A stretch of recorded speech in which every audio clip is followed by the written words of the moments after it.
Pittsburgh Steelers versus Dallas Cowboys reaction. The Pittsburgh Steelers Cowboys game, I would say who would have thought they would have been this close? But to the credit of the Steelers fans that come on this channel, when I released the Cowboys versus Steelers preview earlier this week, they said, hey, look, we think close Steelers victory.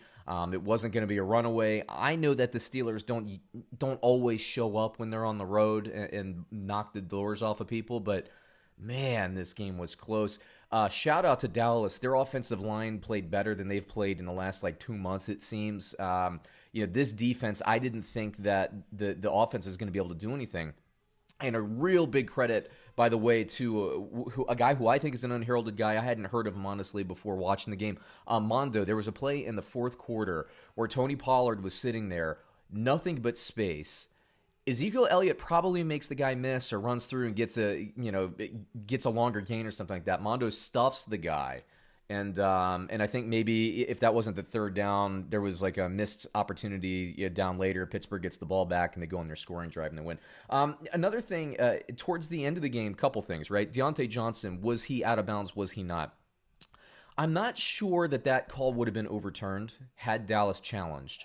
And if they challenged and it was overturned, would that have been in Dallas's best interest? Because Pittsburgh, they're probably going to be able to move the ball. They would have had more time to kill off the clock. Because Diontae Johnson had such a long gain, it might have been in Dallas's best interest to kind of let him get down the sideline. And as we saw at the end of the game with Dallas driving, that actually, time-wise, probably would have worked out in their favor. Another thing, the one time Pittsburgh doesn't go empty backfield in a key situation, the 4th and 1, look, the call was the right call. Dallas made the play. What can you do? Do you kick the field goal there? The way that they were kicking this week, I actually completely support that decision. Usually I say err on the side of aggression there. 4th down, go ahead and try to get that yard. If you're an undefeated team, you can get that yard, right? But it just really wasn't working for Pittsburgh today.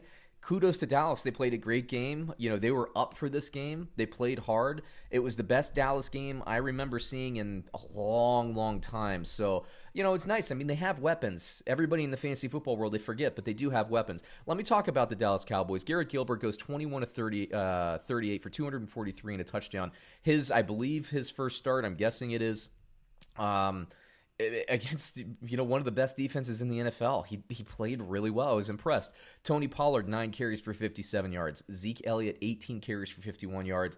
Pittsburgh did a really good job on Zeke today. Tony Pollard gets some carries, gets some yardage, but it's really about shutting Zeke down, and Pittsburgh did that. You look at the receiving game. CeeDee Lamb gets a touchdown, 4 catches, 71 yards, and 7 targets. Amari Cooper, 6 targets, 5 catches, 67 yards. Dalton Schultz is a factor at 4 catches, 48 yards. Look, what I'm trying to say here is I'm not convinced that Gilbert shouldn't be the guy going forward. Let's see what you got, Dallas. Andy Dalton, I mean, let's be honest. He had the concussion that 1 week. The week before, the offensive line was Swiss cheese. He didn't really have much of a chance to set his feet and throw when he was in the lineup. But Gilbert, man, he showed more. Certainly more than DiNucci showed a couple weeks ago. Roethlisberger, on the other hand, looking statistically, 42 attempts, 29 completions, 306 yards, 3 touchdowns. Evades what I thought was going to be an MCL tear. I thought he was going to be out for weeks. The dude finishes the drive on one leg, touchdown pass, runs to the locker room, gets patched up, comes out, wins the game. 3 touchdown passes for Roethlisberger. He's a tough guy. I was texting with my buddy who does the Get Paid podcast, and I said, if that was Jay Cutler, he would have been on a flight to Malibu by the end of halftime. I mean, Ben Roethlisberger, you got to say, man, the dude is tough. He's been tough his whole career.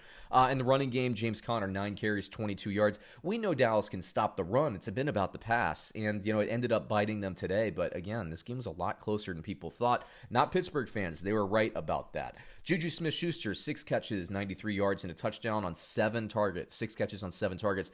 Diontae Johnson, 10 targets. He's been out-targeting JuJu Smith-Schuster all year. 6 catches. That big one up the sideline was a big deal. Claypool leads the team in targets. It's happening, folks. Claypool is the guy. 13 targets, 8 catches, 69 yards.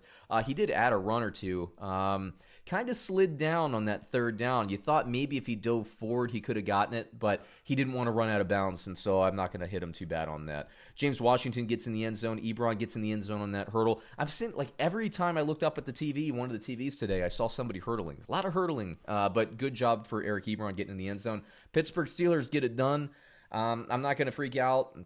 This kind of was trap game if you had listened to the Pittsburgh fans, so I was a little bit worried about it. I did pick Pittsburgh in my eliminator pool. I skate by with the skin by the skin on my teeth. I get to week 10 next week. I don't know what I'm going to do. I thought Pittsburgh was going to get me some tiebreaker points. Didn't end up happening. But there you go. There's the reaction for this week. Pittsburgh fans, please comment below. I know you're not surprised, but comment below what the heck happened. Dallas, hey, great game. Tough loss, but 2-6. Look on the bright side. You're a 2-6 team.